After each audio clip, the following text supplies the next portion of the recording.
चलिए दोस्तों, मुख्यमंत्री अभ्युदय योजना ललितपुर में आपका स्वागत है। आज का जो वीडियो आपको दिया जा रहा है, चूँकि इसके पहले हमारे द्वारा जो वीडियो दिए गए थे वो वर्ल्ड ज्योग्राफी से संबंधित थे। वर्ल्ड का जो प्रादेशिक वितरण था उसमें हमने आपको अफ्रीका महाद्वीप के बारे में जो प्राकृतिक भूगोल है या जो भौतिक भूगोल है उसके बारे में आपको जानकारी दी थी। इसी क्रम में नेक्स्ट टाइम पे जो भी शेड्यूल डाला जाएगा, शेड्यूल में यदि प्रादेशिक वितरण होगा तो अन्य महाद्वीप के बारे में आपको जानकारी दी जाएगी। लेकिन इससे पहले जो हमारे माध्यम से जो ज्योग्राफी के अंतर्गत जो एनवायरनमेंट है या जो एनवायरनमेंट एक अलग से सब्जेक्ट है उसका चूँकि शेड्यूल दिया गया था, तो ये जो वीडियो आपको दिया जा रहा है एनवायरनमेंट का पहला वीडियो है। तो ये पहला वीडियो है तो आप इसको देख लीजिएगा, सोच लीजिएगा, समझ लीजिएगा। तो पर्यावरण एक शब्द है, पर्यावरण, और पर्यावरण यानी कि एनवायरनमेंट,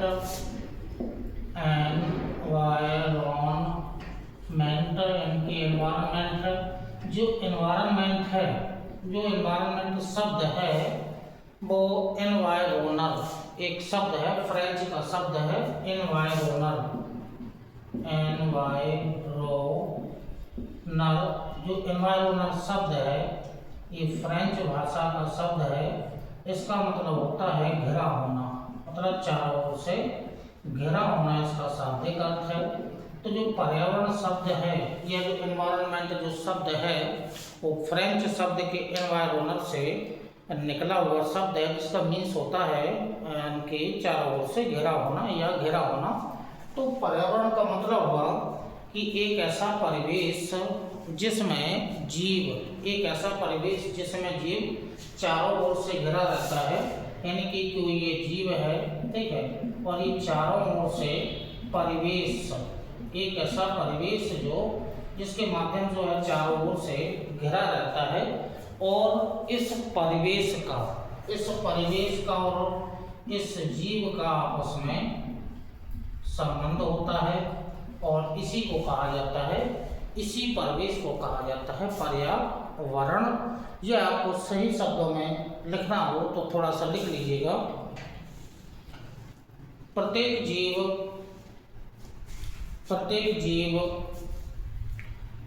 अपने विशिष्ट परिवेश में रहता है, अपने विशिष्ट परिवेश में रहता है।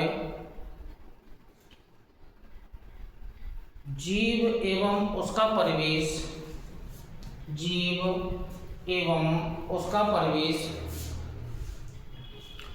एक दूसरे को प्रभावित करते हैं।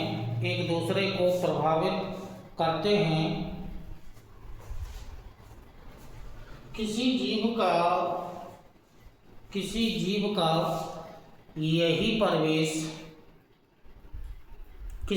का यही परिवेश पर्यावरण कहलाता है। ठीक, तो अब परिवेश लीजिएगा। परिवेश का मतलब होगा वहाँ की जो जलवायु है, उस जलवायु से उस जीव का संबंध होना चाहिए। जैसे मान लीजिएगा कि मरुस्थलीय क्षेत्र है, अब ये मरुस्थल है, मरुस्थल में अब चूंकि जो परिवेश तो मरुस्थल का हो गया है, मरुस्थल का मतलब हो गया है कि तो कम वर्षा होती है, ये कम वर्षा वाला क्षेत्र है, और जो दूसरा है वो टेम्परेचर होता है वो अधिक होता है, यानी कि 25 सेंटीमीटर से कम वर्षा वाले क्षेत्र को मरुस्थल के रूप में वर्गीकृत किया जाता है। इसके साथ साथ टेम्परेचर भी अधिक पाया जाता है। तो ऐसा जो वातावरण है, ऐसा परिवेश बन गया है कि जहाँ कम वर्षा होती है और टेम्परेचर बहुत ज़्यादा होता है। तो ये बन गया क्या, वहाँ का परिवेश बन गया है, ये परिवेश हो गया है। अब इस परिवेश में रहने वाले जीव जंतु, मतलब जीवधारी, मतलब जीव जंतु का मतलब हो गया है वनस्पति और जीव जंतु। जीव जंतु। तो अब वनस्पतियों के रूप में मुख्य रूप से झाड़ियाँ पाई जाएंगी, ठीक है। मुख्य रूप से ऐसे वृक्ष पाए जाते हैं मरुस्थलों में, झाड़ियों के रूप में वृक्ष पाए जाते हैं। कांटे जो उनकी पत्तियाँ होती हैं कांटों के रूप में परिवर्तित होती हैं, पत्तियाँ मोटी और मांसल होती हैं। और इसके अलावा जो इन वृक्षों की यहाँ पर जो झाड़ियाँ पाई जाती हैं, इनकी जड़ें लंबी होती हैं, क्योंकि अधिक गहराई से पानी को खींचने की आवश्यकता होती है, पानी लाने की आवश्यकता होती है, तो जड़ों की लंबाई अधिक होती है। तो ऐसे वृक्ष पाए जाते हैं जो मुख्य रूप से झाड़ियों के रूप में हैं।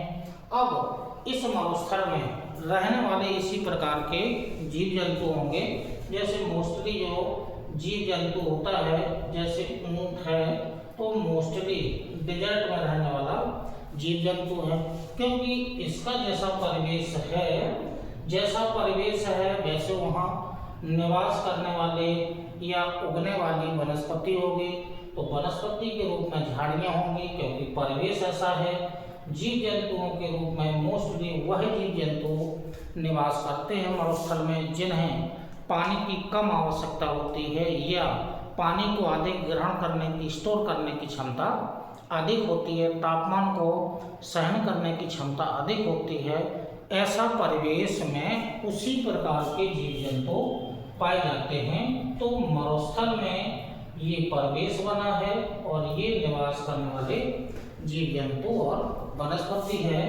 तो जीव और उसका परिवेश एक दूसरे को प्रभावित करते हैं, और यही जो संबंध है उसी को नाम दिया जाता है पर्यावरण। अब ये जो पर्यावरण है, भौतिक जो कारक हैं या जो अजैविक घटक हैं, इनके जो प्रकार होते हैं, जो पर्यावरण के प्रकार होते हैं, मोस्टली 2 ही प्रकार का होता है, ठीक है।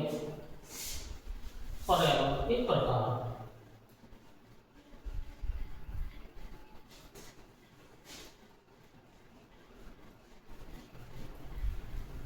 मोस्टली, पर्यावरण का अर्थ समझ में आ गया होगा, ठीक। तो ये पर्यावरण हो गया है। अब पर्यावरण की जानना है प्रकार। तो पर्यावरण के प्रकार, पर्यावरण 2 ही प्रकार का होता है। एक तो होता है प्राकृतिक पर्यावरण, प्राकृतिक पर्यावरण है, और जो दूसरा होता है वो मानव निर्मित पर्यावरण, मानव निर्मित पर्यावरण है। अब प्राकृतिक पर्यावरण में देखिएगा, प्रकृति के द्वारा निर्मित जो भी चीजें होंगी वो प्राकृतिक पर्यावरण के अंतर्गत आएंगी। प्रकृति के द्वारा निर्मित जो भी चीजें होंगी, जैसे मान लीजिएगा कि प्राकृतिक पर्यावरण के अंतर्गत भूमि प्राकृतिक पर्यावरण का हिस्सा है, जल प्राकृतिक पर्यावरण का हिस्सा है, वायु प्राकृतिक पर्यावरण का हिस्सा है। इसके अलावा जितने भी जीव जंतु, मानव जितने भी जीव जंतु आते हैं, ये सभी प्राकृतिक पर्यावरण के अंतर्गत आते हैं। इसके अलावा वनस्पति भी समझना हो तो वनस्पति भी इसी के अंतर्गत आ जाएगी। ये प्राकृतिक पर्यावरण का मुख्य घटक भी है। तो जो प्राकृतिक पर्यावरण है, यानी कि गॉड गिफ्टेड जो या ईश्वर के द्वारा या प्रकृति के द्वारा निर्मित जो चीज़ें हैं, वो प्राकृतिक पर्यावरण का हिस्सा होती हैं या प्राकृतिक पर्यावरण होते हैं। भूमि, जल, वायु, जीव जंतु, वनस्पति, इसके अलावा और भी पर्वत, पठार, नदी, झील, मैदान जो भी होगा वो सब प्राकृतिक पर्यावरण का हिस्सा है। अब ये जो प्राकृतिक पर्यावरण है, ये जो प्राकृतिक पर्यावरण है, इसका संबंध कहाँ कहाँ से होगा? स्थल मंडल पर भी हो सकता है ये, जल मंडल पर भी हो सकता है ये, और वायुमंडल में भी हो सकता है। तो ये जो प्राकृतिक पर्यावरण है, इसका संबंध स्थल मंडल, लिथोस्फीयर, हाइड्रोस्फीयर एंड एटमॉस्फेयर या वायुमंडल से संबंधित होगा। तो ये जो प्राकृतिक पर्यावरण के द्वारा चीज़ें हैं वो स्थलमंडल, जलमंडल और वायुमंडल से संबंधित होंगी। स्थलमंडल के अंतर्गत मुख्य रूप से भूमि ही आती है और स्थलमंडल पर मुख्य रूप से जो नदियाँ होंगी, पर्वत होंगे, पठार होंगे, झील होगी, मरुस्थल होगी, या इस पर पाई जाने वाली मुख्य रूप से जो वनस्पति होगी, जीव जंतु होंगे, ये स्थलमंडल पर पाए जाने वाले ये जो प्राकृतिक पर्यावरण का परिवेश है, मतलब नदी का अपना परिवेश है, वहाँ निवास करने वाले जीव जंतु, मछलियाँ, मगरमच्छ, मेंढक, सब जो भी होगा, पर्वत, पठार, झील, नदी, मरुस्थल, मैदान जो भी होगा, ये प्राकृतिक पर्यावरण के अंतर्गत आता है। जलमंडल में मोस्टली जो आते हैं या तो महासागर होंगे, खाड़ी होगी, सागर होंगे, ठीक। वायुमंडल में जो पृथ्वी जो है वो चारों ओर से जिससे घिरी हुई है, चारों ओर से विभिन्न प्रकार की गैसेस से घिरी हुई है, उसी को नाम दिया जाता है वायुमंडल। तो इसमें विभिन्न प्रकार की गैसें आएंगी, ठीक है। स्थलमंडल, जलमंडल, वायुमंडल, ये तीनों मिलकर के, स्थलमंडल, जलमंडल, वायुमंडल मिलकर के बनाते हैं भूमंडलीय जो समुदाय है या भूमंडलीय है, यानी कि भूमंडल का हो गया है। भूमंडल का मतलब होगा कि सबसे बड़ा जैविक मंडल यही हो जाएगा, जैविक मंडल हो जाएगा, ये जैविक मंडल हो जाएगा। तो जो भूमंडल या जो ग्लोब है, पूरा ग्लोब जो है वो स्थलमंडल, जलमंडल और वायुमंडल से मिलकर के बना है। तो यदि कहा जाए कि सबसे बड़ा जो पारिस्थितिकी तंत्र है, पारिस्थितिकी तंत्र है, वो सबसे बड़ा पारिस्थितिकी तंत्र यानी कि जो कौन सा है, भूमंडलीय पारिस्थितिकी तंत्र है, जो सबसे जटिल भी है और सबसे बड़ा भी है। तो इस प्रकार से जो प्राकृतिक पर्यावरण है वो प्राकृतिक पर्यावरण की प्रमुख चीज़ें हो गई हैं, उससे निर्मित ये वस्तुएं हो गई हैं, चीज़ें हो गई हैं और उससे निर्मित ये प्रमुख घटक हो गए हैं। इसमें विभिन्न प्रकार की जलवायु प्रदेश भी शामिल होंगे, जैसे विषुवतरेखीय क्षेत्र भी है, टुंड्रा प्रदेश भी है, टैगा प्रदेश भी है, शीतोष्ण कटिबंधीय क्षेत्र भी है, क्योंकि जैसी जलवायु होगी वैसा ही परिवेश होगा और जिस प्रकार का परिवेश होगा उसी प्रकार के जीव जंतुओं का या वनस्पति का निवास होगा, उसी प्रकार की वनस्पति पाई जाएगी, ठीक है। तो ये जो पर्यावरण का प्रकार है ये प्राकृतिक पर्यावरण का प्रकार है। अब दूसरी तरफ जो आते हैं वो मानव निर्मित पर्यावरण है। अब मानव निर्मित पर्यावरण के अंतर्गत मानव ने प्रकृति से लेकर के, यानी कि प्रकृति से जो कुछ वस्तुएं ली हैं या प्रकृति से जो प्राइमरी प्रोडक्ट लिए हैं या प्राइमरी जो एक्टिविटी हैं, ठीक है, उनसे जो निर्माण किया है अन्य चीज़ों का वो मानव निर्मित, लेकिन उसने लिया कहाँ से होगा, लिया होगा प्राकृतिक पर्यावरण से ही लिया होगा। अब जैसे प्राकृतिक पर्यावरण का मतलब हुआ है फसल उत्पादन, फसल का उत्पादन हो गया है, व्यापार करना है, वाणिज्य करना है, व्यापार वाणिज्य करना है, संचार हो जाएगा,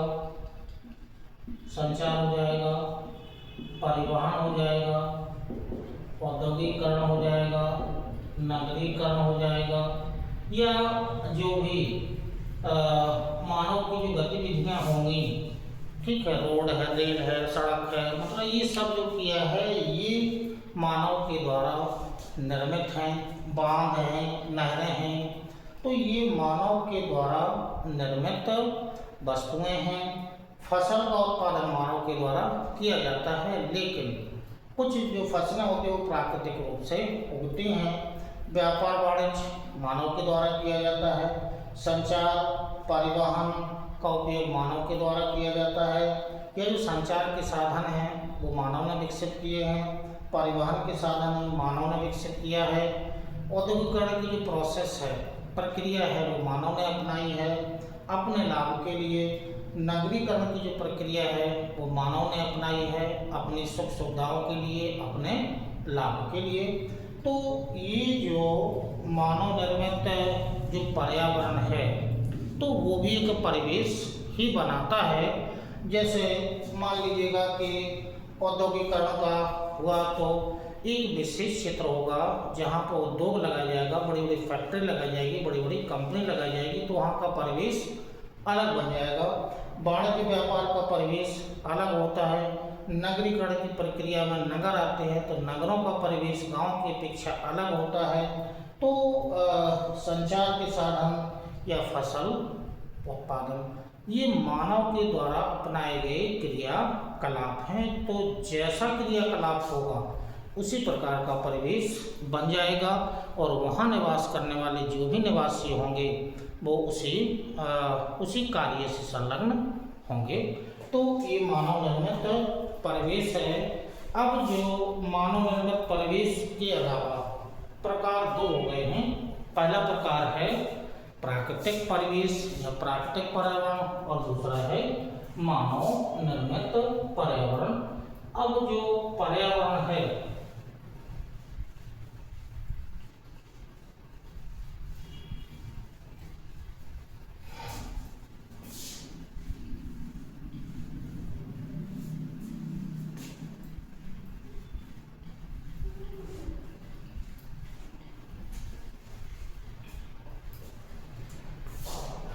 पर्यावरण में इम्पोर्टेंट होता है घटक। घटक समझिएगा, घटक पर्यावरण के घटक। पर्यावरण के तीन ही घटक हैं। एक घटक तो होता है अजैविक। अजैविक घटक इसी को कहा जाता है भौतिक घटक के नाम से भी इसे जाना जाता है। जो दूसरा होता है वो जैविक घटक और जो तीसरा होता है वो ऊर्जा घटक। ठीक, मतलब पर्यावरण में तीन ही प्रकार के घटक पाए जाते हैं, अजैविक घटक, जैविक घटक और ऊर्जा घटक। यानी कि जो पर्यावरण का परिवेश है वो तीन घटकों से निर्मित होता है, जिसमें जैविक, अजैविक और ऊर्जा घटक इसके अंतर्गत आते हैं। अजैविक घटकों के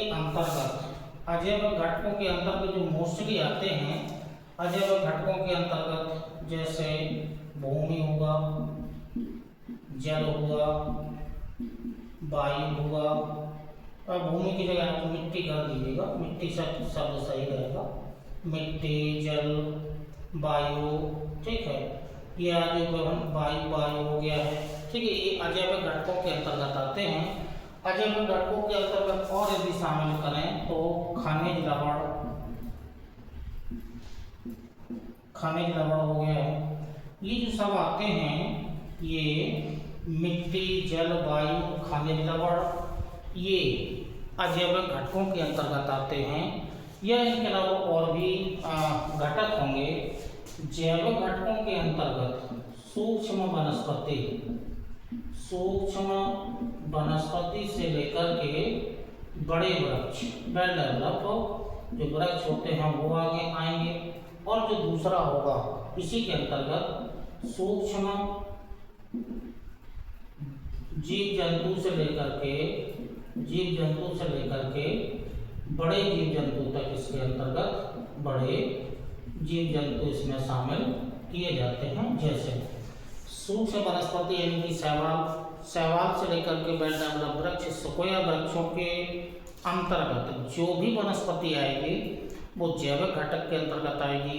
इसी तरह सूक्ष्म जीव बैक्टीरिया, वायरस से लेकर के व्हेल और शार्क मछली के बीच में जिस भी आकार के जंतु आएंगे वो जैविक घटक के अंतर्गत आएंगे। अब जैविक और जैविक ये दो घटक हो गए हैं। इसके अलावा होता है ऊर्जा घटक। तो ऊर्जा घटक में जो मुख्य रूप से होती है वो सौर ऊर्जा होती है। यह जो प्राकृतिक रूप से जो ज्वारीय ऊर्जा होती है या जो भूतापीय ऊर्जा होती है, तो मोस्टली जो होती है वो भूतापीय ऊर्जा होती है, भूतापीय ऊर्जा होती है। ठीक, तो तीन घटकों से मिलकर के जो हमारा परिवेश या तीन घटकों से मिलकर के जिस किसी परिवेश का निर्माण होता है उसे ही पर्यावरण कहा जाता है। लेकिन पर्यावरण के अंतर्गत इन घटकों का आपस में संबंध होता है।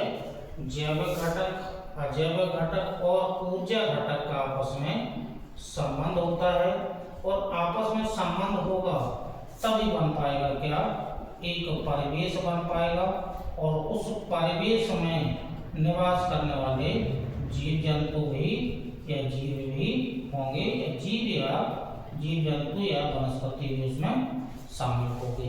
ठीक, तो यदि जो तीन घटक हैं इसमें किसी एक घटक की कमी है तो परिवेश का निर्माण नहीं होगा।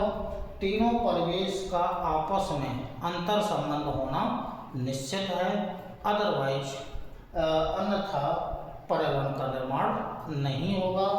मतलब जल, मिट्टी, वायु, खनिज, लवण ये अजैविक घटकों के अंतर्गत आते हैं, और ऊर्जा घटक और जैविक घटक ये आपस में तीनों घटक मिलकर के ही पर्यावरण का निर्माण करते हैं। तो इस प्रकार से जो एक परिवेश बनता है, अजैविक, जैविक और ऊर्जा घटकों से जो परिवेश बनता है इसी को नाम दिया जाता है पर्यावरण। तो ये पर्यावरण के मुख्य तीन घटक हैं, अजैविक घटक, जैविक घटक, ठीक है, और ऊर्जा घटक। अब इसमें वायु को शामिल कर दिया गया है। तो वायु में जैसे जो मोस्टली जो गैसें हैं वो ऑक्सीजन, कार्बन डाइऑक्साइड और ऑक्सीजन, ये दो मुख्य गैसें होती हैं। सन रेस तो यहाँ पर प्रोसेस में चल ही रहा है, यानी कि तीनों घटक आपस में एक संबंध बनाएंगे, और संबंध बना करके एक किसी परिवेश का निर्माण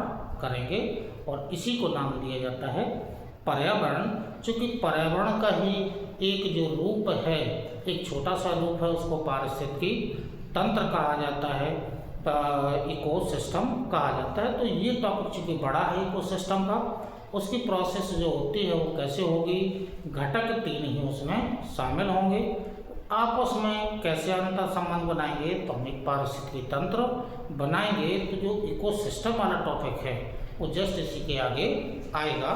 तो अभी हमें पर्यावरण के ये घटक समझ लिए हैं।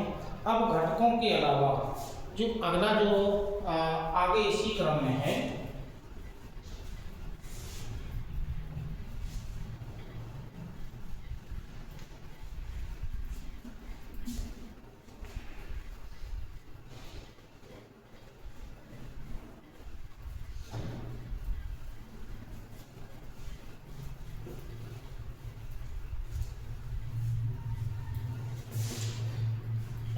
आगे जो टॉपिक है कि मानव पर्यावरण संबंध, अगला इसी का टॉपिक है मानव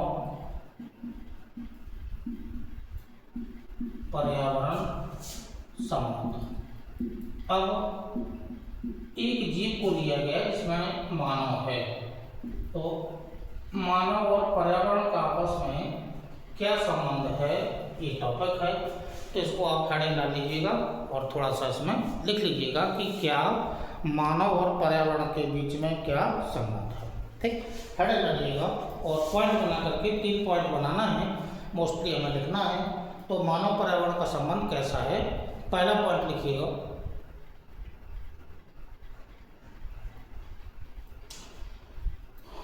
मानव पर्यावरण अनुकूलन। पहला शब्द है मानव पर्यावरण अनुकूलन। क्या होता है ये भी आपको समझा रहे हैं। पहला पॉइंट है मानव का पर्यावरण के अनुसार एडेप्टेशन, अनुकूलन। जैसा परिवेश होगा, जैसा वातावरण होगा, मानव उसी वातावरण के अनुसार अपना ढालने का प्रयास करेगा। तो जैसे मानव करता है ऐसे अन्य जीव जंतु भी अपने आप को वातावरण के अनुसार ढालने का प्रयास करते हैं। दूसरा पॉइंट लिखिएगा,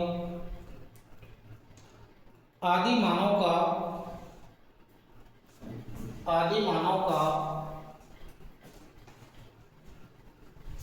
पर्यावरण के साथ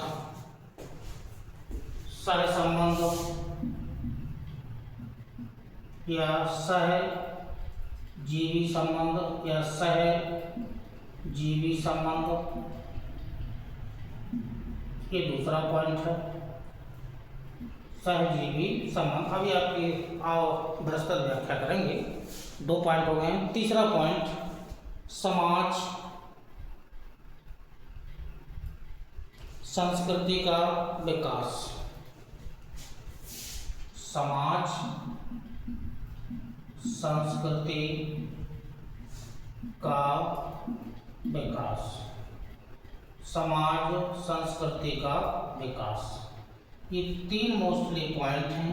जो 3 पॉइंट हैं इनको थोड़ा सा विस्तार से समझना है कि मानव का और पर्यावरण का आपस में क्या संबंध है, क्या रिलेशन है। तो देखिएगा, जो पहला टॉपिक है मानव पर्यावरण अनुकूलन। ठीक है, पर्यावरण अनुकूलन का मतलब होगा परिवेश के अनुसार ढालना या वातावरण के अनुसार अपने आप को ढालना, आपको ढालना या अनुकूल बनाना। ठीक है, अनुकूल बनाना, ये होता है मानव का पर्यावरण के साथ अनुकूलन। यानी कि जैसा क्षेत्र होगा, जिस प्रकार का क्षेत्र होगा, उसी प्रकार के जैसा परिवेश होगा, जैसा वातावरण होगा, मानव अपने आप को या मानव के शरीर के अंदर क्षमता है कि अपने आप को उसी तरह से वो ढाल लेता है। तो जो अनुकूलन होता है, अनुकूल या अनुकूलन होता है या अनुकूल होता है, वो 2 प्रकार से होता है। एक तो प्राकृतिक अनुकूलन होता है और जो दूसरा होता है वो कृत्रिम अनुकूलन होता है। ये कृत्रिम अनुकूलन होता है या जो सहसंबंध बनता है वो अनुकूलन होता है। प्राकृतिक अनुकूलन में चूंकि 2 ही प्रकार का होता है, या तो शारीरिक स्तर पर अनुकूलन होगा, शारीरिक स्तर पर अनुकूलन होगा, या फिर जो दूसरा होगा वो आनुवांशिक स्तर पर अनुकूलन होगा। प्राकृतिक अनुकूलन में जो अनुकूलन होता है, एडेप्टेशन होता है, वो 2 ही प्रकार का होता है। या तो मानव या जीव जंतु शारीरिक स्तर पर अपने आप को वातावरण के अनुसार ढाल लेता है, या फिर आनुवांशिक स्तर पर भी अनुकूलन होता है। तो जो शारीरिक स्तर पर जो अनुकूलन होता है वो अस्थायी अनुकूलन होता है, अस्थायी। लेकिन आनुवांशिक स्तर पर होता है वो अनुकूलन, वो स्थायी अनुकूलन होता है। कृत्रिम अनुकूलन के अंतर्गत यानी कि विभिन्न प्रकार की आर्थिक क्रियाएं आएंगी, आर्थिक क्रियाएं इसके अंतर्गत जोड़ी जाएंगी, आर्थिक क्रियाएं आएंगी। तो अब पहला उसको समझ लेते हैं कि जो शारीरिक स्तर पर जो अनुकूलन होता है, मानव के द्वारा शारीरिक स्तर पर जो अनुकूलन होता है, वो जो अनुकूलन है, ठीक है, जो पहला पॉइंट है उसी पॉइंट पर जा रहे हैं। शारीरिक स्तर पर जो अनुकूलन होता है वो अस्थायी अनुकूलन होता है, कुछ देर तक रहता है, उसके बाद फिर अपनी मूल अवस्था में आ जाता है। जैसे सपोज दैट, सोचिएगा कि ये कोई पर्वत है, ये कोई पर्वत है, पर्वत के अलावा ये कोई मैदानी क्षेत्र है, ये मैदान है। ठीक है, अब मानव मैदानी क्षेत्र से पर्वतीय क्षेत्र में निवास करने जाता है, ये मानव है। मैदानी क्षेत्र से निवास करने गया है, पर्वतीय क्षेत्र में निवास करने गया है, ठीक है, रहने गया है। तो मैदान का जो परिवेश था वो परिवेश अलग था, लेकिन जो पर्वत का परिवेश होगा वो परिवेश अलग होगा। अब मैदानों में, मैदानी क्षेत्रों में ऑक्सीजन की मात्रा अधिक थी, मैदानी क्षेत्रों में ऑक्सीजन की मात्रा अधिक थी। अब यही मानव, अब चूंकि क्या होता है, कि ऊंचाई बढ़ने के साथ ऑक्सीजन की मात्रा में कमी आती है। अब मानव ऊपर यानी कि पर्वतीय क्षेत्र में निवास करने जाएगा तो ऑक्सीजन की कमी ऊंचाई बढ़ने के साथ ये पर्वतीय क्षेत्रों में ऑक्सीजन की कमी आ जाती है। तो अब मानव है, मानव का शरीर है, शरीर अपने आप वातावरण के अनुसार ढलेगा। वो कैसे ढलेगा कि जो मानव के जो लंग्स हैं या जो फेफड़ा हैं, वो फेफड़े के जो आरबीसी हैं, रेड ब्लड कार्पल्स हैं, ये करेंगे वृद्धि। फेफड़े के जो आरबीसी होंगे वो करेंगे वृद्धि करेंगे। आरबीसी वृद्धि करेंगे तो जो फेफड़े का आकार है उस आकार में क्या हो जाएगी, वृद्धि हो जाएगी। और आकार में वृद्धि होने के साथ एक उचित मात्रा में शारीरिक स्तर पर जितनी ऑक्सीजन की आवश्यकता होगी उतनी मानव को मिलने लगेगी। ठीक, तो ये जो अनुकूलन हुआ है ये परिवेश के अनुसार मानव के शरीर ने अपने आप को ढाल लिया है। तो अब ये ऐसी कंडीशन पर्वतीय क्षेत्र में बनती है।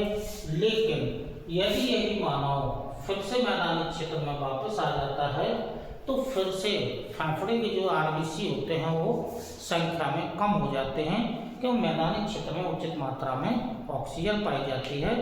तो एक ये कंडीशन बनती है, एक ये कंडीशन है और इस कंडीशन को एक विशेष नाम दिया जाता है पॉलीसाइथेनिया। ठीक है, कंडीशन है पॉलीसाइथेनिया। एक पॉलीसाइथेनिया एक कंडीशन है, अवस्था है, कोई रोग नहीं है। ठीक है, तो मानव जैसे परिवेश में जाएगा शारीरिक स्तर पर वो अपने आप को अनुकूलित कर लेगा। तो जो शारीरिक स्तर पर ये अस्थायी है, ठीक है, फिर से अपने स्थान पर आ गया है, तो ये परिवेश जो बदला है तो शरीर ने भी अपने आप को उसी वातावरण के अनुसार ढाल लिया है। तो शारीरिक स्तर पर अनुकूलन जो होता है ये अस्थायी अनुकूलन होता है। लेकिन यदि किसी परिवेश में लगातार निवास करने से मानव के शरीर के जीन में परिवर्तन आ जाता है, तो ये जो जीन में परिवर्तन होगा, जीन परिवर्तन, ये जो जीन में परिवर्तन होगा वो परिवर्तन जो होगा वो शारीरिक रूप से स्थायी बन जाएगा। तो जैसा परिवेश होगा शरीर अपने आप को उसी परिवेश में ढालने का प्रयास करता है। तो शारीरिक स्तर पर और आनुवंशिक स्तर पर, अब जो आनुवंशिक स्तर पर जो परिवेश परिवर्तन हो रहा है, मतलब जीन में परिवर्तन हो रहा है, जीन में परिवर्तन जो होगा वो स्थायी परिवर्तन हो जाएगा। फिर पीढ़ी दर पीढ़ी वो जीन आगे बढ़ता रहेगा, तो ये स्थायी परिवर्तन होता है। आर्थिक क्रियाएं का जो कृत्रिम परिवेश है वो आर्थिक क्रियाओं से जुड़ा हुआ परिवेश है। अब आर्थिक क्रियाओं से ये आपको समझ में आ गया होगा।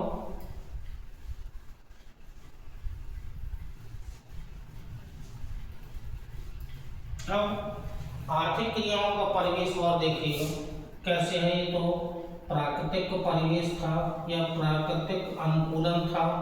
अब जो दूसरा अनुकूलन है वो कृत्रिम है, यानी कि आर्थिक क्रियाओं से इसको जोड़ना है, या ये आंतरिक, इसको आंतरिक कह लीजिएगा, इसको बाह्य कह लीजिएगा, बाह्य अनुकूलन। और ये जो अभी आया था वो आंतरिक या प्राकृतिक अनुकूलन था। अब जो आपको चलना है वो बाह्य अनुकूलन चलना है। बाह्य अनुकूलन को समझिएगा, ये ग्लोब है,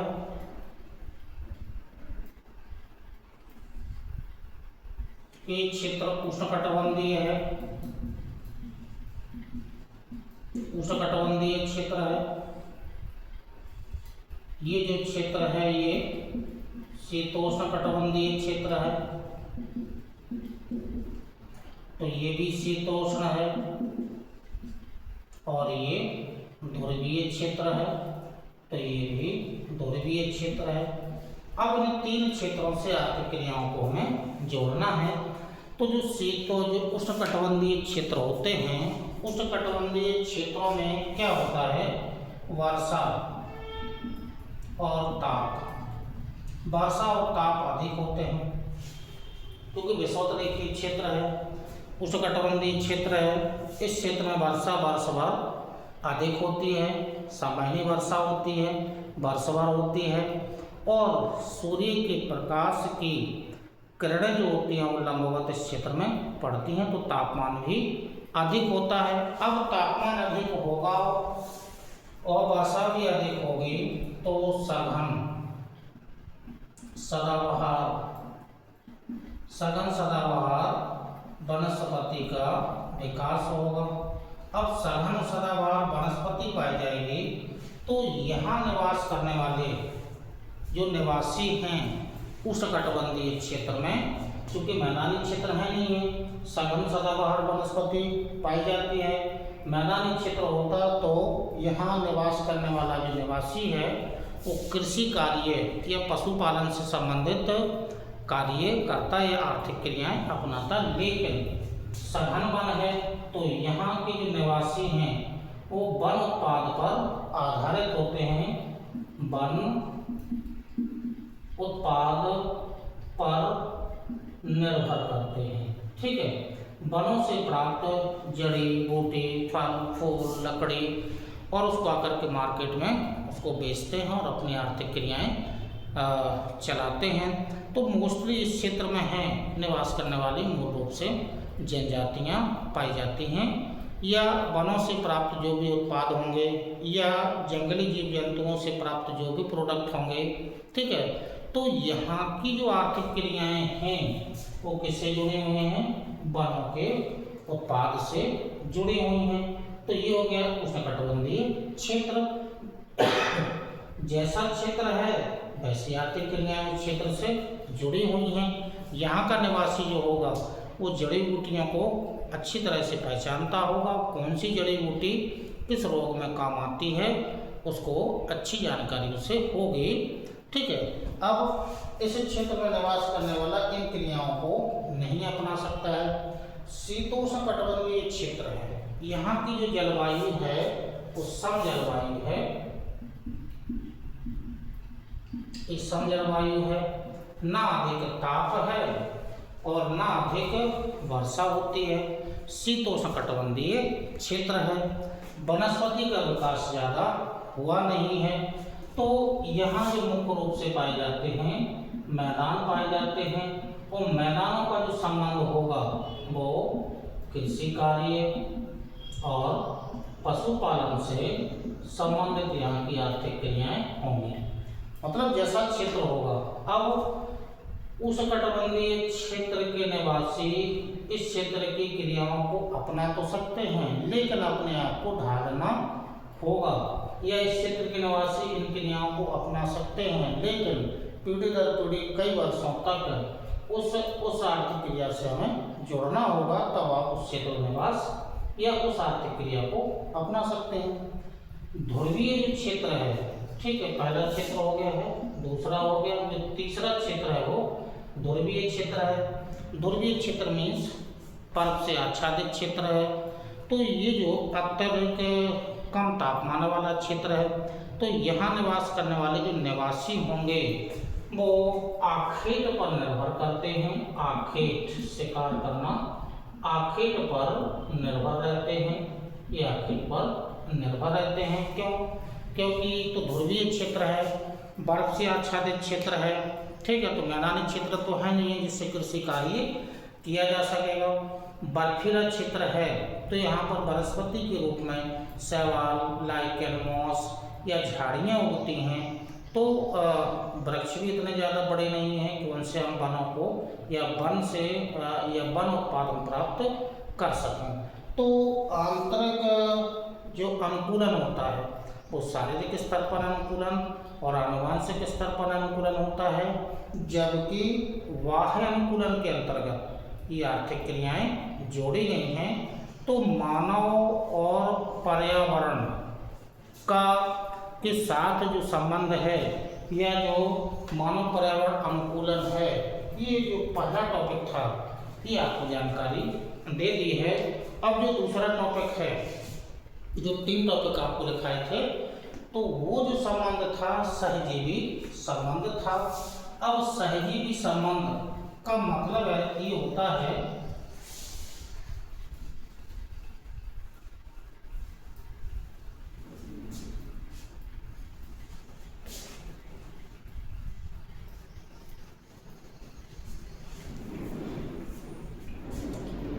सहजीवन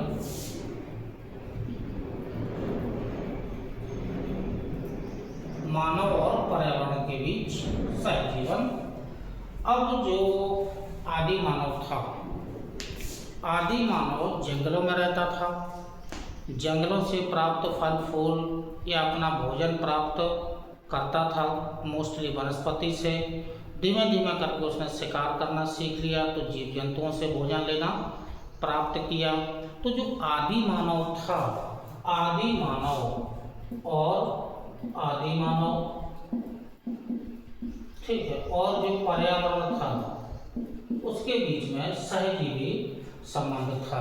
ठीक, मानव पर्यावरण से भोजन लेता था तो पर्यावरण की पूजा भी करता था। जितने वृक्षों को उखाड़ा जाता था उतनी अधिक मात्रा में वृक्ष उगाते थे और उनकी वो पूजा करता था। तो आदि मानव था वो पर्यावरण का, मतलब सहजीवी संबंध में लाभ दोनों को होना है। ठीक है, इसे भी लाभ हो, आदि मानव को भी लाभ हो। क्यों? आदि मानव पर्यावरण से भोजन ले रहा है, वनस्पति से भोजन ले रहा है, वनों से प्राप्त उत्पादों को भोजन के रूप में ग्रहण कर रहा है। और पर्यावरण मतलब ये पर्यावरण से इसको भोजन मिलेगा। आदि मानव पर्यावरण का एक प्रकार से संरक्षक था। क्यों? उसे जंगलों से बहुत ही लगाव था, वृक्षों को कभी उसने काटा नहीं है, जरूरत पड़ने पर ही वृक्षों का कटाव उसने किया है। लेकिन जनसंख्या वृद्धि अत्यधिक हुई है वर्तमान में। पहले जनसंख्या वृद्धि इतनी ज़्यादा नहीं थी, जो वनों की मात्रा थी, अब वनों का प्रतिशत था वो अत्यधिक था, जबकि मानव की संख्या कम थी। तो सहजीवी संबंध था, दोनों को लाभ होता था, एक दूसरे को लाभ पहुंचाते थे। तो ऐसा जीवन जो एक दूसरे को लाभ पहुंचाए, एक दूसरे को हानि ना पहुंचाए, तो आदि मानव और पर्यावरण के बीच में जो संबंध था वो सहजीवी संबंध था, यानी कि दोनों लाभ में थे। लेकिन धीरे धीरे मानव की आवश्यकताएं बढ़ी, और बढ़ी क्यों? जनसंख्या में वृद्धि हुई तो मानवीय आवश्यकताएं बढ़ी। मानव ने अपने लाभ के लिए वनों का कटाव अत्यधिक मात्रा में किया, तो एक को हानि हुई और एक लाभ में रहा। तो अब वो जो संबंध है वो सहजीवी संबंध नहीं रहा है, तो सहजीवी संबंध था। और उसके बाद मानव का विकास, बौद्धिक विकास हुआ। ठीक है, धीमे धीमे करके मानव का विकास हुआ, तो मानव ने अपने समाज का निर्माण किया, अलग अलग कबीलों में रहे, तो एक विशेष प्रकार की उनकी संस्कृति का निवास हुआ। तो जो तीसरा जो टॉपिक है वो समाज बना, समाज का निर्माण हुआ और संस्कृति का निर्माण हुआ। तो समाज कई वर्गों में बट गया और अपने अपने रीति रिवाज से और अपने अपने रीति रिवाज से और धर्म के अनुसार, ठीक है, अपने आप को ढालता गया। लेकिन जब समाज संस्कृति का और ज़्यादा विकास हुआ तो प्रौद्योगिकी विकास हुआ, प्रौद्योगिकी विकास हुआ। अब इस प्रौद्योगिकी विकास में मानव ने परिवेश को हानि पहुंचाई है या पर्यावरण को नुकसान पहुंचाया है? ये नुकसान पहुंचाया है, अत्यधिक मात्रा में नुकसान पर्यावरण को पहुंचाया है। क्योंकि जनसंख्या में विकास हुआ तो आवश्यकताएं बढ़ी, आवश्यकताओं की पूर्ति के लिए मानव ने पर्यावरण से विभिन्न प्रकार के संसाधनों का उपयोग किया। जो संसाधन है वो पर्यावरण से ही लिए, तो उनका दोहन वनों का कटाव, औद्योगिकरण, नगरीकरण, जलाशयों पर प्रभाव, वायु प्रदूषण, ये विभिन्न प्रकार के जो प्रौद्योगिकी विकास हुआ, इस प्रौद्योगिकी विकास से पर्यावरण को अत्यधिक नुकसान हुआ है। तो ये जो 3 टॉपिक थे, मानव पर्यावरण के बीच में संबंध, 3 टॉपिक पर ही आधारित थे। इसी क्रम में जो पर्यावरण से संबंधित कुछ सिद्धांत दिए गए हैं, कुछ उपागम दिए गए हैं, कुछ थ्योरी दी गई हैं। तो इसी थ्योरी के अंतर्गत आगे जानते हैं जो 3 सिद्धांत हैं। चलो, मानव पर्यावरण का संबंध हो गया है। अब जो मुख्य रूप से जो उपागम हैं, जो पर्यावरण से संबंधित हैं, वो कुछ पर्यावरण जो विद हैं, एनवायरमेंटलिस्ट हैं, उनके द्वारा कुछ उपागम दिए गए हैं। तो पर्यावरण से संबंधित जो उपागम या सिद्धांत दिए गए हैं वो जानना है। उपागम, ठीक, 3 उपागम दिए गए हैं। एक उपागम तो है नियतिवादी।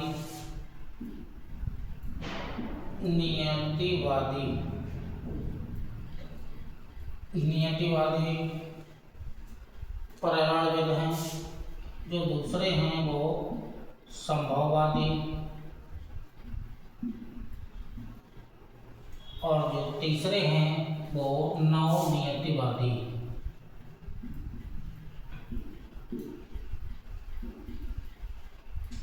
ये 3 प्रकार के उपागम दिए गए हैं।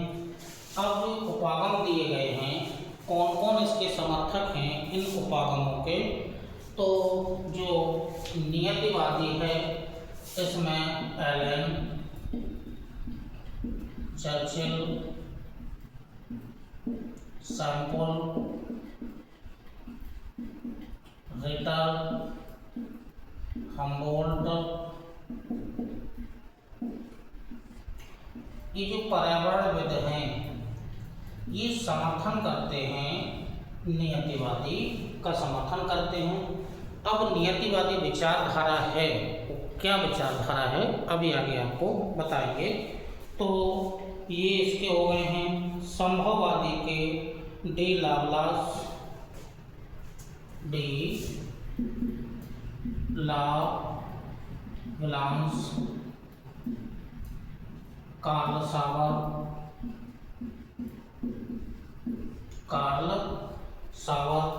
कार्ल सावर के अलावा बोमन और जेम्स ब्रून्स, बोमन भी हैं और जेम्स ब्रून्स भी इस विचारधारा के समर्थक हैं। तो ये जो समर्थक हुए हैं वो संभववादी विचारधारा के समर्थक हैं। अब जो विचारधारा आती है वो नवनियतिवाद की विचारधारा आती है। इसमें जो मुख्य हैं ग्रिफिथ, टेलर और स्पेट। ग्रिफिथ, टेलर और जो स्पेट हैं ये इस विचारधारा के समर्थक हैं। इनमें से जो इम्पोर्टेंट है वो ग्रिफिथ, टेलर हैं, जी टेलर हैं।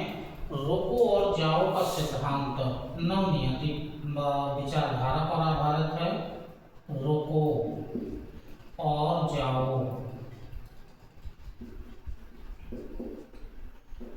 का जो सिद्धांत है वो नवनियतिवादी विचारधारा पर आधारित है। और जो सतत विकास की संकल्पना है वो भी नवनियतिवादी विचारधारा पर आधारित है। अब इन 3 विचारधाराओं को हमें समझना है कि 3 विचारधाराएं क्या कहती हैं कि पर्यावरण और मानव के बीच में कैसा संबंध होना चाहिए। तो 3 उपागम हैं, नियतिवादी, संभववादी और नवनियतिवादी। तो जो नियतिवादी विचारधारा है वो ये कहती है कि सर्वे सर्वा, यानी कि सब कुछ, प्रकृति ही सब कुछ है, यानी कि प्रकृति में सब पर्यावरण ही सब कुछ है। इनकी पर्यावरण के परिवेश में ही रहकर के मानव अपना विकास कर सकता है। पर्यावरण के साथ छेड़छाड़ नहीं करना चाहिए। यदि छेड़छाड़ पर्यावरण के साथ करेगा तो उसको हानि मानव को ही उठानी पड़ेगी। तो यानी कि जो नियतिवादी विचारधारा है वो ये कहती है कि प्रकृति में परिवर्तन मानव नहीं कर सकता है। प्रकृति जैसा कहेगी वैसा मानव को अपने आप को ढालना होगा। यानी कि पर्यावरण में परिवर्तन मानव नहीं कर सकता है। प्रकृति ही सर्वे सर्वा है। जैसा प्रकृति कहेगी वैसा मानव को ढलना होगा। यानी कि प्रकृति सब कुछ है। ये नियतिवादी विचारधारा वालों का ये ऐसा विचार है। संभववादी विचारधारा है या संभववादी विचारधारा के जो पर्यावरणविद हैं वो ये कहते हैं कि मानव के पास बौद्धिक विकास जैसे जैसे बढ़ता गया, तकनीकी विकास जैसे जैसे होता गया, तो मानव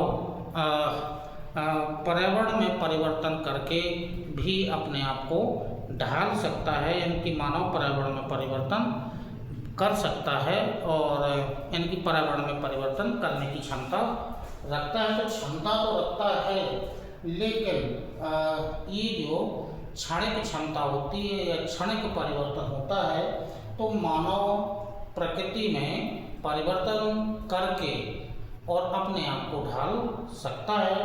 लेकिन ये मानना है विचारधारा में, संभववादी विचारधारा का तो यही मानना है कि मानव पर्यावरण में परिवर्तन करने की क्षमता रखता है या पर्यावरण परिवेश में परिवर्तन करने की क्षमता रखता है। लेकिन जो सबसे अच्छा है वो नियतिवादी विचारधारा का है। नियतिवादी विचारधारा से निकल करके इनके समर्थन में ग्रिफिथ, टेलर और स्पेट आए।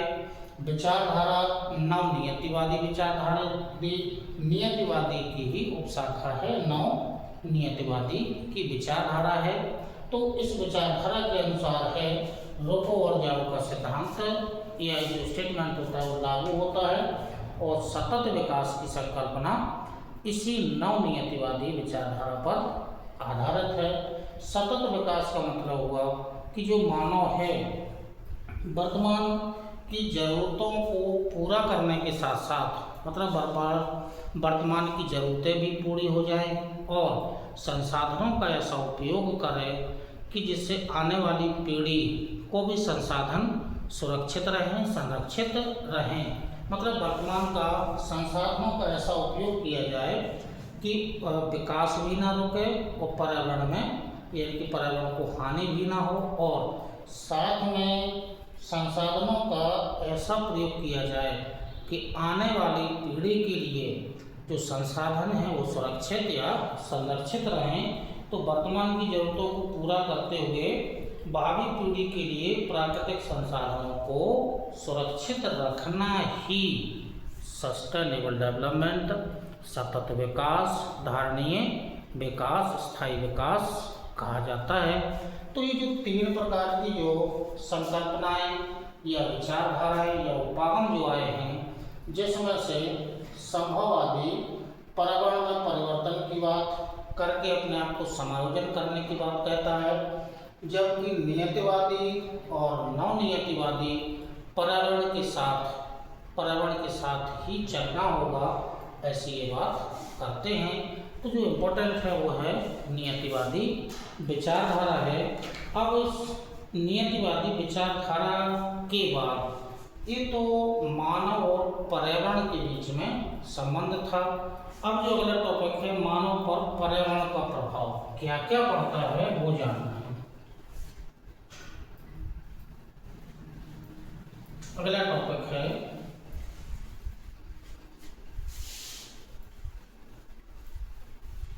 मानव पर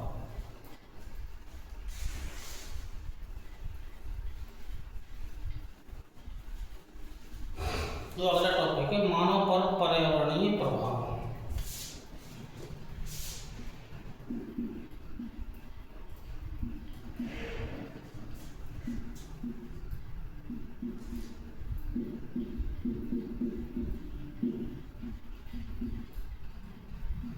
क्या क्या प्रभाव डाला है मानव पर, पर्यावरण ने। अब आगे जाकर के इसका उल्टा करेंगे कि मानव के द्वारा पर्यावरण पर प्रभाव।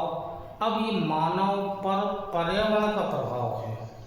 अब क्या क्या प्रभाव डाला है पर्यावरण ने मानव पर, इसके 3 टॉपिक हैं। जैविक, भौतिक सीमाओं द्वारा, आचारात्मक नियंत्रण द्वारा या संसाधनों की सुलभता द्वारा। जो पहला है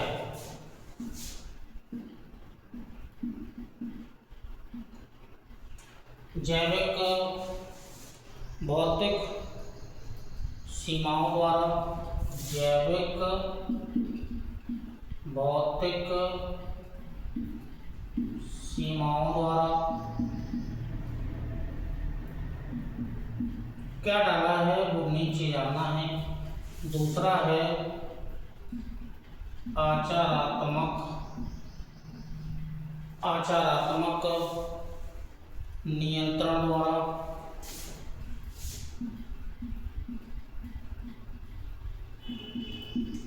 और जो तीसरा है वो है संसाधनों की सुलभता।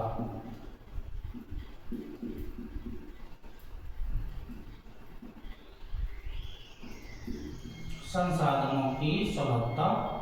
अब ये जो 3 टॉपिक हैं, इन 3 टॉपिक के अंतर्गत मानव पर पर्यावरण ने प्रभाव डाला है। कैसे डाला है वो छोटे छोटे ऐसे पॉइंट बना करके आप नोट कर लीजिएगा।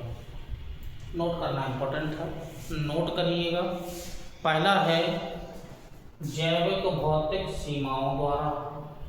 कैसे प्रभाव डाला है नीचे पॉइंट बना करके लिख लीजिएगा। पहला पॉइंट लिखिएगा मौसम,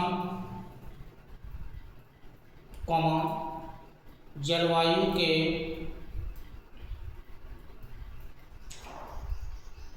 कारकों द्वारा जीवधारियों पर प्रभाव। सीधा सीधा मौसम और जलवायु कारक द्वारा प्रभाव। जैसा मौसम होगा मानव को ढलना होगा, जैसी जलवायु होगी मानव को ढलना होगा। मानव उसमें कोई परिवर्तन नहीं कर सकता है। यदि मानव मरुस्थलीय क्षेत्र में निवास करता है तो यहाँ की जलवायु के अनुसार ही उसे ढलना होगा। पर्वतीय क्षेत्र में निवास करता है, मैदानी क्षेत्र में, मरुस्थल में, टुंड्रा प्रदेश में, ध्रुवीय प्रदेश में, या भूमध्य सागरीय जलवायु में, या विषुवतरेखीय क्षेत्र में, जैसी जलवायु होगी, जैसा मौसम होगा, मानव को ढलना ही होगा। ठीक है, ये सीमाएं हैं। इसमें मानव कोई हस्तक्षेप या परिवर्तन नहीं कर सकता है।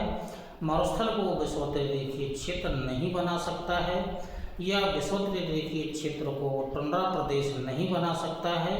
जैसा प्रदेश होगा, जैसी जलवायु होगी, जैसा मौसम होगा, मानव को ढलना होगा। इन सीमाओं के अंतर्गत उसे रहना ही होगा। एक पॉइंट। दूसरा,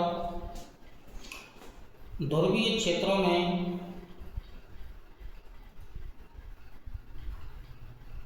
क्षेत्रों में रातें लंबी होने के कारण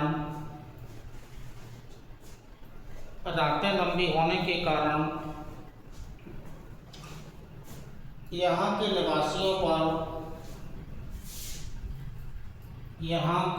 निवासियों पर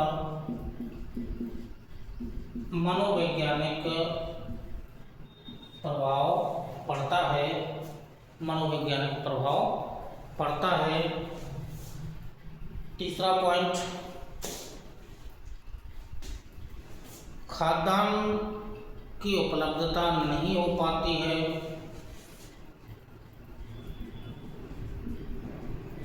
खाद्यान्न की उपलब्धता नहीं हो पाती है ध्रुवीय क्षेत्रों में, क्योंकि ध्रुवीय क्षेत्रों में तापमान कम रहता है। 10 डिग्री से तापमान कम रहता है, और 10 डिग्री पर एक तो मैदानी क्षेत्र है नहीं है, खाद्यान्न को या फसलों को कहाँ उगाए, और यदि मैदानी क्षेत्र है तो इस क्षेत्र में तापमान बहुत कम होता है, 10 डिग्री से तापमान कम पाया जाता है। और 10 डिग्री से कम तापमान पर किसी बीज का अंकुरण नहीं होता है, तो मोस्टली यहाँ पर खाद्यान्न की उपलब्धता नहीं हो पाती है। दूसरे क्षेत्रों से खाद्यान्न का आयात किया जाता है। ठीक। तीसरा अगला जो पॉइंट है, मानव स्वास्थ्य पर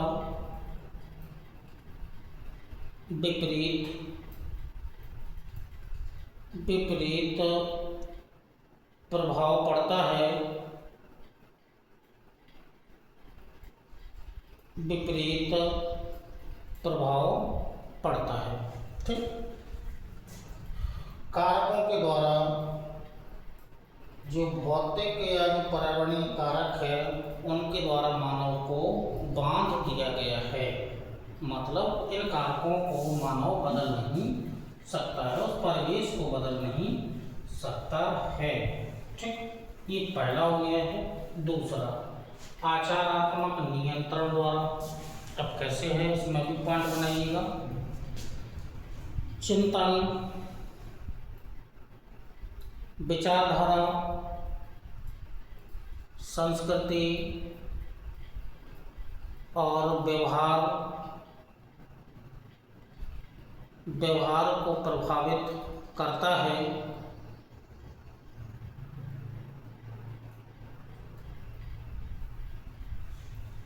जैसे ध्रुवीय क्षेत्रों में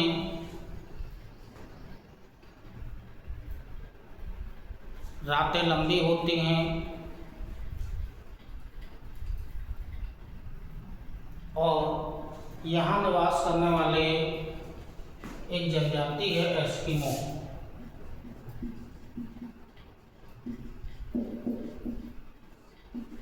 एस्किमो जनजाति पर विपरीत प्रभाव पड़ता है या निराशाजनक प्रभाव पड़ता है। जैसे यह लोग अनिद्रा, अवसाद, आलस्य,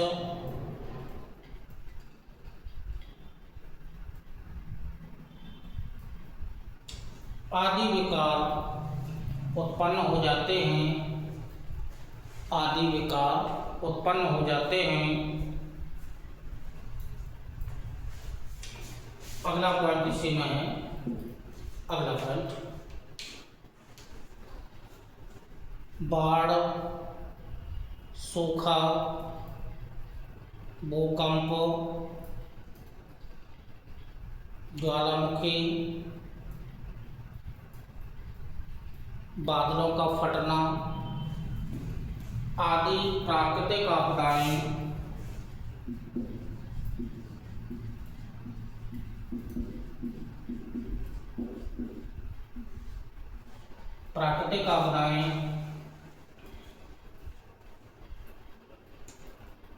सामाजिक, आर्थिक और मानसिक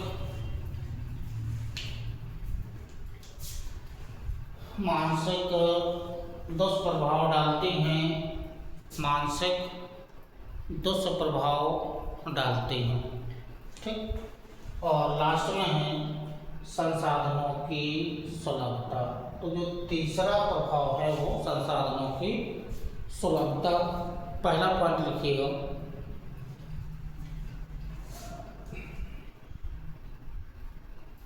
पहला पॉइंट, आर्थिक क्षमता, सभा, संगठन,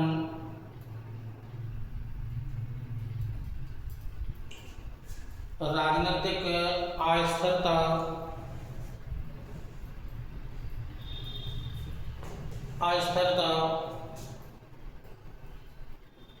और अंतर्राष्ट्रीय संबंधों को अंतर्राष्ट्रीय संबंधों को प्रभावित करता है।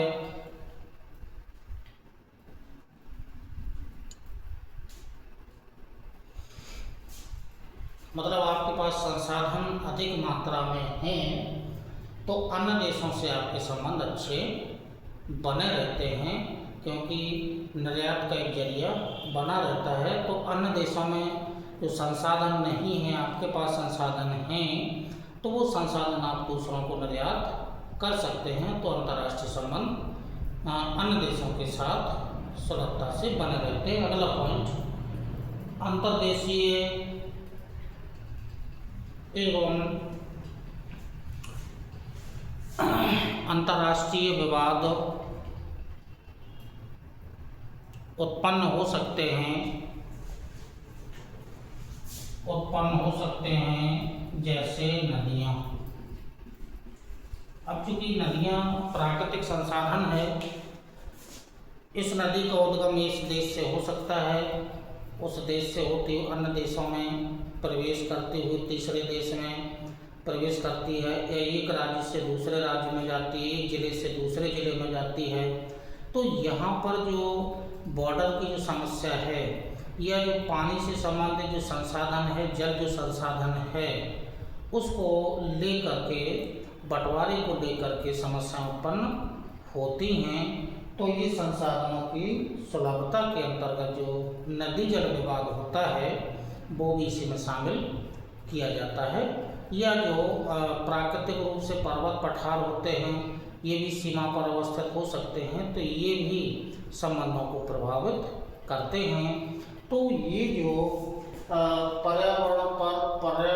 मानव पर पर्यावरणीय प्रभाव है, वो 3 प्रकार से प्रभाव आपको दिखाया गया है, आपको समझाया गया है। अब इसी का उल्टा करेंगे आप, पर्यावरण पर मानव का प्रभाव।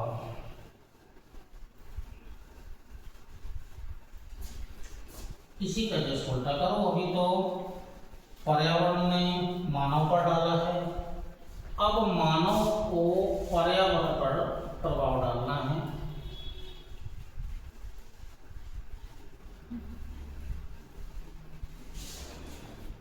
तो अगला टॉपिक है पर्यावरण पर मानव का प्रभाव।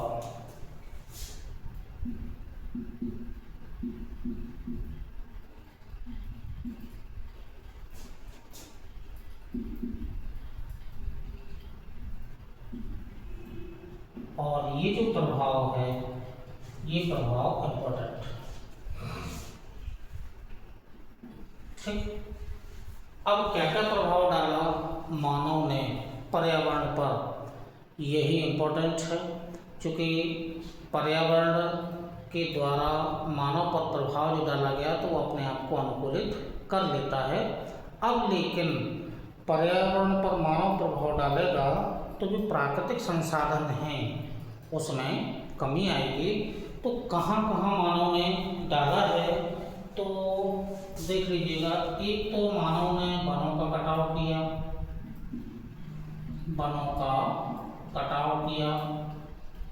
एक प्रभाव डाला। अब क्या प्रभाव पड़ा वो जानना है।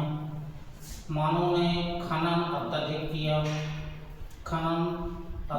किया, जनसंख्या में वृद्धि हुई, ठीक है। इसके अलावा मानव ने मौसम पर भी प्रभाव डाला है, औद्योगिकरण किया है, नगरीकरण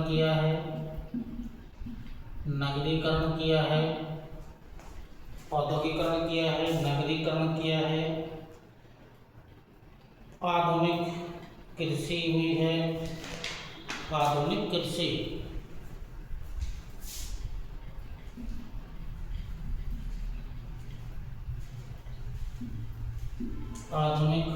कृषि हुई है। मानव ने मौसम पर प्रभाव डाला है, मानव ने जलाशयों पर प्रभाव डाला है, ठीक है। मानव ने बम विस्फोट वगैरह ये सब किए हैं। इसके अलावा मानव ने जो प्रभाव डाले, मुख्य प्रभाव आपको दर्शा रहे हैं। मिट्टी पर भी मानव ने प्रभाव डाला है, ठीक है, मिट्टी पर, वो आधुनिक कृषि के अंतर्गत आ जाएगा। मौसम, जलाशय, खनन या विस्फोट, ठीक है, ये प्रभाव मानव ने प्राकृतिक पर्यावरण पर मानव का प्रभाव है। इसके अलावा और भी बहुत सारे प्रभाव होंगे।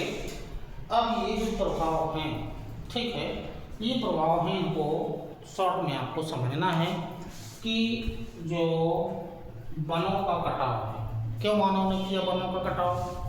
वनों का कटाव इसलिए किया मानव ने कि एक तो जनसंख्या में वृद्धि हुई,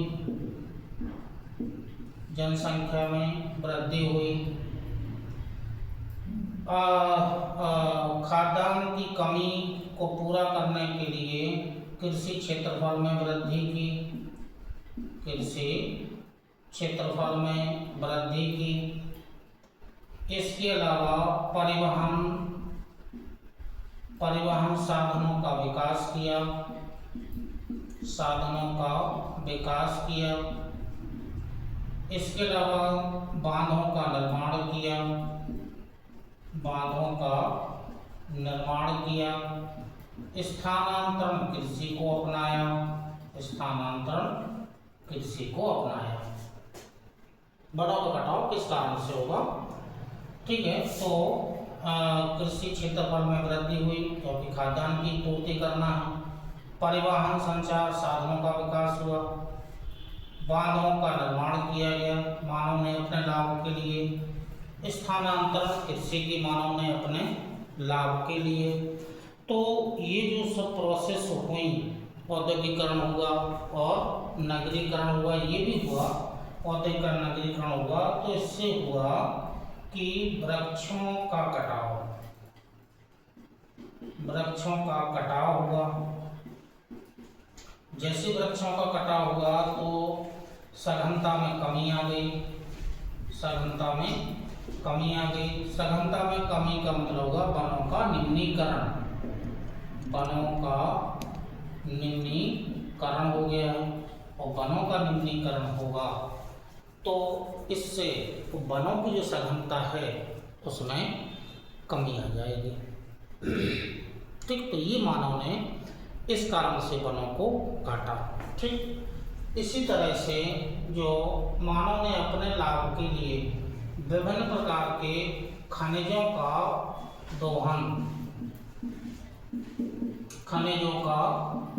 दोहन किया। ठीक है, और वो दोहन हुआ, वो अत्यधिक हुआ, तो इनके संसाधनों में क्या गई है? कमी आ गई है।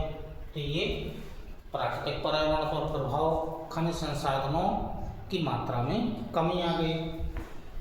जनसंख्या में वृद्धि हुई तो मानव ने तकनीकी विकास किया, अपने लाभ हेतु तकनीकी विकास किया। तकनीकी विकास से जो हुआ, तकनीकी विकास, जनसंख्या में वृद्धि, तकनीकी विकास किया, और जैसे तकनीकी विकास हुआ तो एट लास्ट में जो रिजल्ट निकल करके आएगा भूमंडलीय तापन, भूमंडलीय तापन की प्रक्रिया प्रारंभ हुई, ये प्रभाव पड़ा। ठीक है, मोस्ट है क्या, सभी में जितने भी आपको कारक दिख रहे हैं, प्रभाव दिख रहे हैं, इनमें मोस्टली जनसंख्या में वृद्धि, ये मोस्ट कारक है। औद्योगिकरण और नगरीकरण हुआ, औद्योगिकरण नगरीकरण हुआ तो औद्योगिकरण नगरीकरण में विभिन्न प्रकार के उद्योग लगाए गए। औद्योगिकरण नगरीकरण हुआ तो विभिन्न प्रकार के उद्योग लगाए गए। उद्योग लगाने से खनिज संसाधनों का दोहन अधिक हुआ, मतलब उद्योगों से विभिन्न प्रकार के प्रदूषण की समस्या उत्पन्न हुई। नगरीकरण हुआ तो जो प्राकृतिक दृश्य हैं, प्राकृतिक जो दृश्य हैं वो सांस्कृतिक दृश्य में परिवर्तित हो गए, सांस्कृतिक दृश्य में बदल गए। ठीक है, और नगरीकरण से विभिन्न प्रकार की समस्याएं उत्पन्न हुई।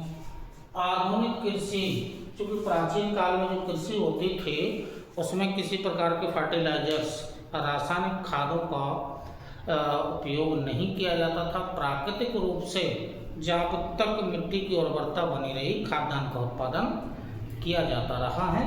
लेकिन जो आधुनिक कृषि आए हैं तो जो हाइब्रिड बीज हैं, संकर बीज का उपयोग किया। क्यों? क्योंकि लाभ लेना है तो उत्पादकता को प्रति हेक्टेयर ज़्यादा बढ़ाना होगा। प्रति हेक्टेयर ज़्यादा बढ़ाने के लिए हमें संकर बीज का प्रयोग करना होगा। ठीक है, कीटनाशक का प्रयोग करना होगा, शाकनाशी का प्रयोग करना होगा, ये सब रसायन हैं। और खाद्य का प्रयोग करना होगा, यानी कि खाद्य यानी कि यूरिया वगैरह, जो रासायनिक खाद का प्रयोग करना होगा। तो उत्पादकता तो बढ़ी, मानव की खाद्यान्न की समस्या हुई, जो खाद्यान्न की समस्या का निराकरण तो हुआ, लेकिन ये जो रासायनिक जो तत्व हैं ये पृथ्वी के नीचे रिस करके कहाँ चले गए? सतह, ये सतह है, सतह के नीचे भूमिगत जल में मिल गए। भूमिगत जल का प्रदूषण हो गया, भूमिगत जल का प्रदूषण की समस्या उत्पन्न हो गई। मौसम पर जो मानव ने प्रभाव डाला है वो ग्लोबल वार्मिंग से संबंधित है। औद्योगिकरण हुआ, नगरीकरण हुआ, यातायात के साधनों में वृद्धि हुई, वायु प्रदूषण हुआ, जल प्रदूषण हुआ। तो इससे हुआ क्या कि एट लास्ट में जो ग्रीन हाउस जो प्रभाव है उसमें अत्यधिक वृद्धि हो गई, यानी कि भूमंडलीय तापन की समस्या उत्पन्न हुई। मतलब मौसम में परिवर्तन होने लगा। भूमंडलीय तापन, अब इससे बहुत सारी समस्याएं उत्पन्न हुई। औद्योगिकरण हुआ, नगरीकरण हुआ, तो इससे जो प्रदूषित जल है, प्रदूषित जल को सीवरों के माध्यम से, पाइपलाइनों के माध्यम से तालाबों में डाला गया, झीलों में डाला गया, नदियों में डाला गया। तो जलाशय का यानी कि प्रदूषण हुआ, यानी कि मोस्टली जो लास्ट में निकल के आएगा वो जल प्रदूषण एट लास्ट में रिजल्ट आएगा। और एट लास्ट में है विस्फोट हुआ। तो मानव के द्वारा, ठीक है, चाहे वो युद्ध के क्षेत्र में जो आधुनिक हथियारों का विकास करने में हो, तो उसमें जो रेडियो सक्रिय तत्व हैं उनका प्रयोग किया गया हो, या मिसाइलों का परीक्षण हो, बम विस्फोट हो, या खदानों में जो विभिन्न प्रकार के विस्फोट किए जाते हैं, इससे वायुमंडलीय प्रदूषण की समस्या उत्पन्न हुई। तो इसी क्रम में जो बम विस्फोट वगैरह हैं, या जो यूएसए के द्वारा हिरोशिमा और नागासाकी जो जापान के शहर हैं, इन पर परमाणु बम गिराए गए थे। तो ये परमाणु बम 1945 में गिराए गए थे। तो वो वहाँ की जो जनसंख्या है या वहाँ के निवासी हैं, उनके जीवन में परिवर्तन हो गया है। तो वो आज भी विकलांग पैदा हो रहे हैं। तो ये प्रभाव है मानव का पर्यावरण पर। इसी का विस्तार यदि हम बहुत ज़्यादा करेंगे अगर, तो बहुत ज़्यादा इसका प्रभाव बन जाएगा। इनकी पूरा पर्यावरण इसी पर टिका हुआ है, जो प्रभाव मानव ने पर्यावरण पर डाला है। तो हमने आपको शॉर्ट में यहाँ पर बता दिया है कि पर्यावरण पर वनों को काटा है, अत्यधिक मात्रा में खनिजों का दोहन किया है, जनसंख्या में वृद्धि होने से बहुत सारे प्रभाव पड़े हैं, औद्योगिकरण नगरीकरण किया है, आधुनिक कृषि का विकास किया है, मौसम पर प्रभाव डाला है, जलाशयों पर प्रभाव डाला है, ठीक है, और विस्फोट वगैरह मानव ने किए। तो ये सब जो प्रभाव हैं ये जलवायु परिवर्तन के कारक बने। एट लास्ट में सबको यदि मिलाया जाए तो जलवायु परिवर्तन, ये जलवायु परिवर्तन के कारक प्रमुख बने हैं। तो ये मानव का प्रभाव है पर्यावरण पर। आधुनिक कृषि का मतलब हुआ हमने मिट्टी का प्रदूषण से भी इसको जोड़ेंगे, जल प्रदूषण से भी इसको जोड़ेंगे, ठीक है। तो ये सब प्रभाव और मानव के लिए जो स्वास्थ्य के लिए ये जो संकर बीज हैं वो लाभदायक नहीं है, हानिकारक है। बहुत सारे रासायनिक प्रभाव या अवसाद या विकार मानव के अंदर उत्पन्न हो जाते हैं। अब जो लास्ट में है कि सतत विकास की अवधारणा, लास्ट का पॉइंट है। तो मानव और पर्यावरण पर मानव का प्रभाव, ये टॉपिक हो गया है।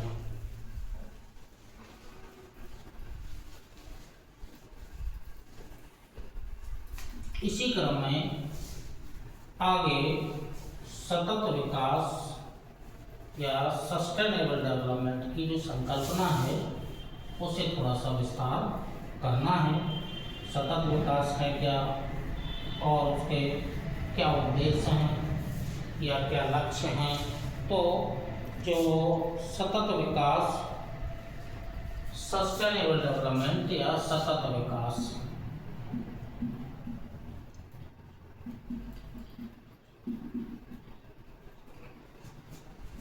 इसी को टिकाऊ विकास,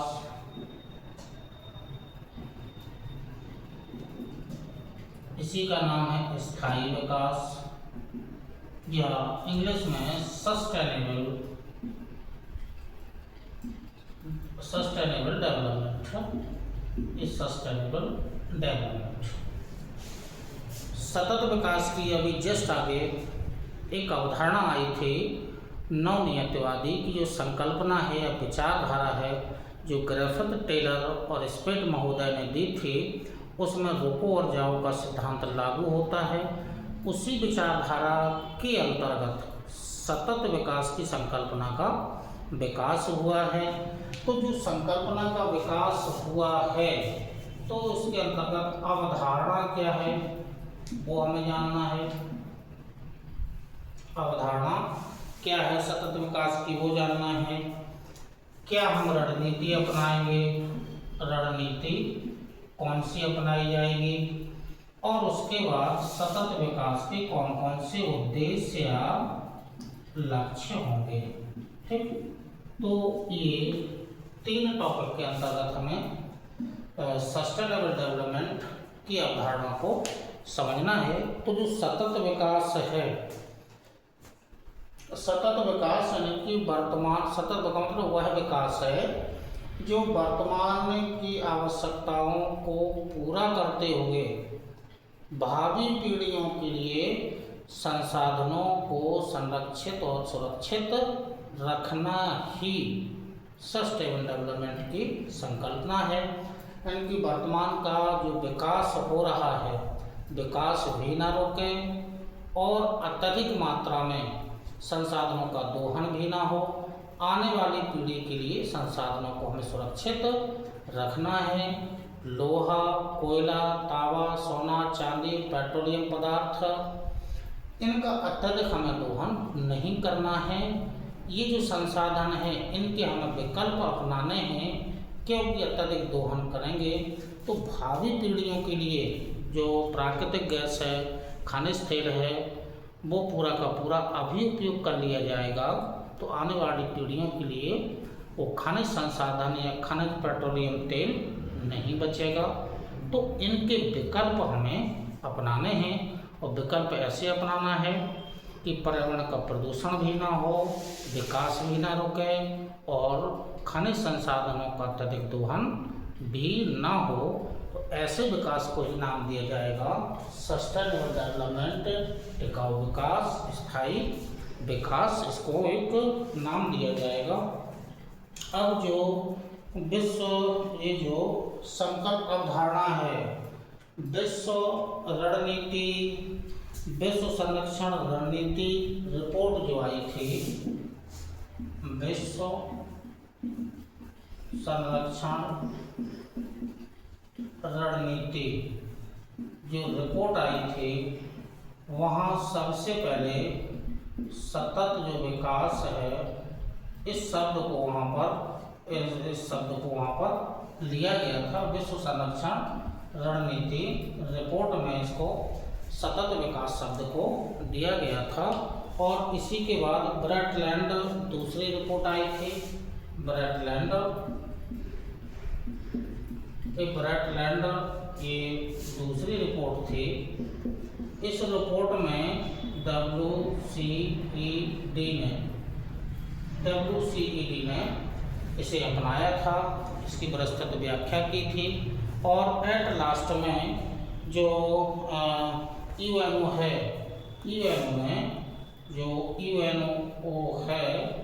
UNO ने इस अवधारणा को ग्रहण कर लिया था।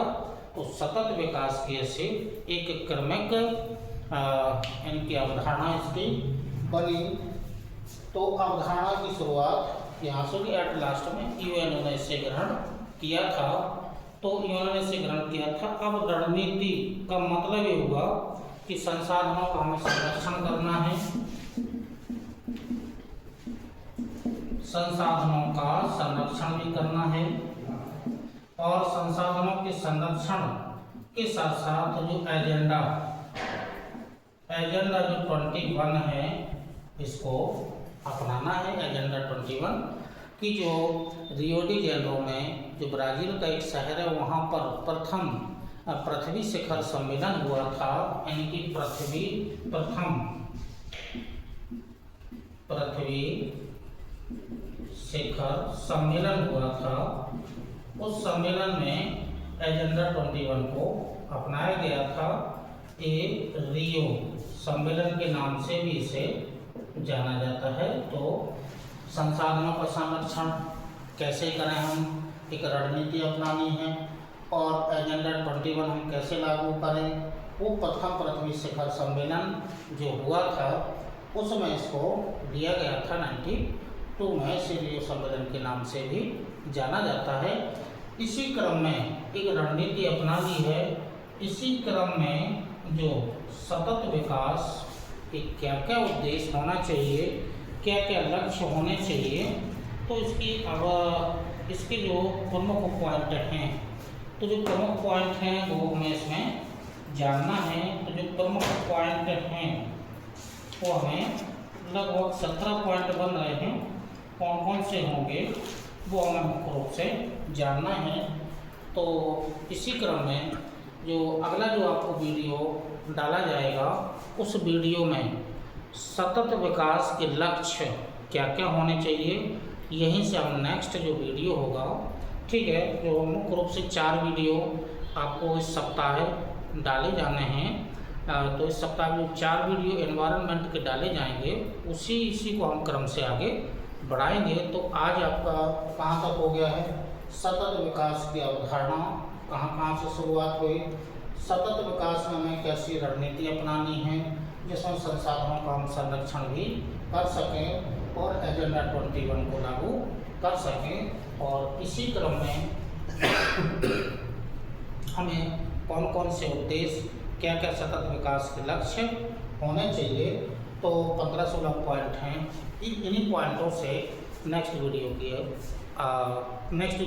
एनवायरनमेंट का डाला जाएगा। वो यहीं से शुरुआत एक क्रमिक रूप से हम आगे बढ़ेंगे। तो तब तक के लिए नमस्कार, धन्यवाद, जय हिंद।